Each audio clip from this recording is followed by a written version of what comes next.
क्या है? मुसलमान वोट बैंक कब तक देखा जाएगा? जब तक ये हिंदुस्तान रहेगा। आगे बोलिए। आपके पास जो सवाल है, अगर मान लिया जाए कि मैं अगर बीजेपी करता हूँ या हम बीजेपी सपोर्टेड हैं भी, तो हमारा क्या नारा होना चाहिए? यही कि जय श्री राम, जय श्री राम, और क्या हरे कृष्णा हरे हरे, या बीजेपी घड़े घड़े? हमारा क्या नारा होना चाहिए आप बता दें। हम अगर बीजेपी करते हैं तो क्या बीजेपी यही सिखाता है? जी, आपने कहा वसुधैव कुटुंबकम यस्नासी स्वयं प्रज्ञा शास्त्रं तस्य कुरुति किम लोचनाभ्याम अभि नस्य दर्पण किं करिष्यति। ये नहीं पढ़ते आप, सिर्फ वसुधैव कुटुंबकम पढ़ते हैं। उसके आगे भी और श्लोक हैं। विद्या ददाति विनयम विना ददाति पात्रतम पात्रत्वात् धर्माप्नोति धनात् धर्म तथा सुखम अयं निजः परो बेति गणना लघु चेत श्याम उदार चरित्र नाम तो वासुदेव कुटुंबकम यश नास्ति स्वयं प्रज्ञा शास्त्रं तस्य कुरुति किम। क्यों नहीं पढ़ते आप? सिर्फ बीच से निकाल के सबका साथ सबका विकास सबके साथ सलामती आप करते हैं। फिर आप ही का श्लोक कहता है काव्यशास्त्र विनोदेना कालो गच्छति धीमताम व्यसनेन चमुर्खानांग निद्रिया कलहनवा आप दामा पतंतीनांग ही तो प्यायाति हेतुताम मात्र जंघाई विश्वस्य अस्तंभी भवति बंधने। हम मुसलमान जब तक इस धरती में आए कटते आए हैं, कटेंगे और कटते रहेंगे। हमारी तारीख है कि हमको हमारा हिस्सा नहीं मिला। मेरठ से लेकर दिल्ली तक 60,000 आलिम दीन पैर पर लटके हुए थे। कोई हमारा पुरसाने हाल नहीं था। हमने आज़ादी दी है, ये मैंने दी है, ये मेरी मिल्कियत है। आज मुझे अलग किया जा रहा है। आप जब तक हिंदुत्व का एजेंडा लेके चलेंगे कोई काम नहीं बनेगा। इसलिए कि जो लोग हैं हिंदुत्व, जिसमें हर छोटी ज़ातें और मीडियम क्लास की ज़ातों को हिंदू बना करके सामने पेश किया जाता है और मारपीट दंगे कराते हैं ये बड़े लोग। आपको 4 हिस्से में बांट दिया गया है, क्षत्रिय, वैश्य, शुद्ध और ब्राह्मण। पहले ये 4 एक नहीं हैं, इनके 4 खुदा अलग अलग हैं। बल्कि हिंदुओं में अब तक तो मुझे मालूम है कि ये 42 जात में बटे हुए हैं, जहाँ तक मैंने देखा है। एक बात तो आप मानोगे, आपकी सारी बात ठीक है। आप भी तो मानोगे कि मुसलमान भी, आप एक्सेप्शन है और आपने बहुत अच्छी बात कही।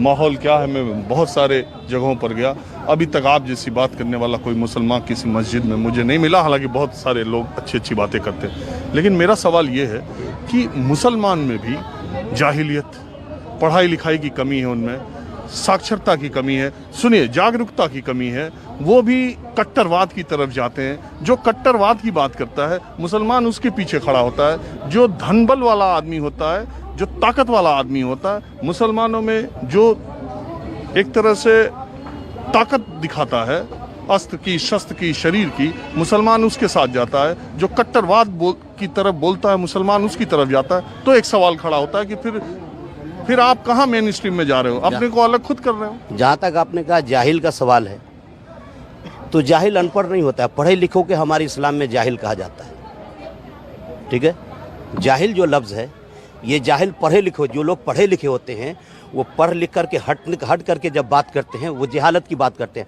अनपढ़ तो जाहिल हो नहीं सकता, अनपढ़ जाहिल नहीं हो सकता। मज़हब इस्लाम में पढ़ा लिखा जाहिल है। हमारे यहाँ जाहिल, हमारे अल्लाह के हबीब अलैहिस्सलाम ने हज़रत अबू जहल को जाहिल कहा। वो तो मतलब जो है सो क्या बोला था, अबुल हकम था, हिकमतों का बाप था। अल्लाह के हबीब ने कह दिया कि अबू जहल जाहिल है, तो पूरी कौम रहती दुनिया तक उसे जाहिल कहेगी। तो पढ़ा लिखा आदमी जाहिल होता है, अनपढ़ जाहिल नहीं होता। सबसे पहले ये है। और जो जहाँ तक कट्टरवाद की बात है, तो मुसलमान में कोई कट्टरवाद नहीं है।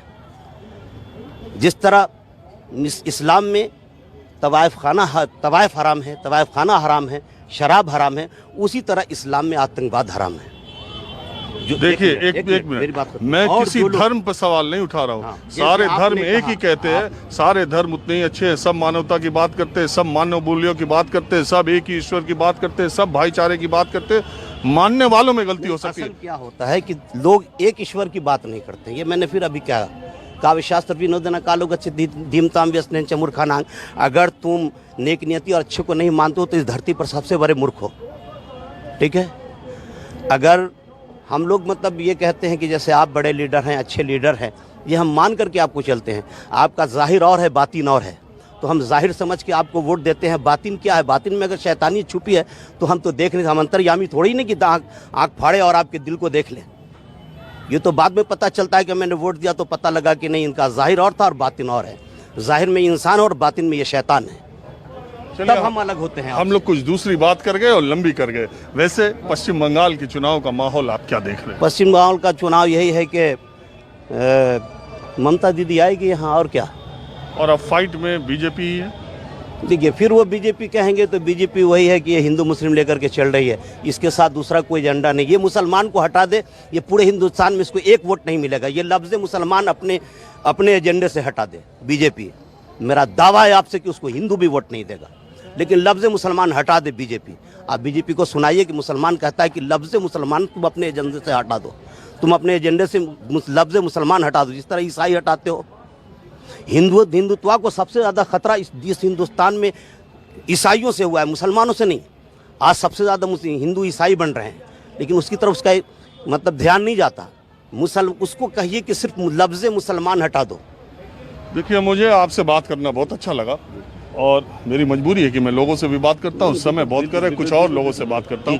बहरहाल, आपका नाम क्या है और आप क्या करते हैं? मेरा नाम मोहम्मद अनस है। मैं यहाँ सामने हमारी छोटी सी दुकान है, काम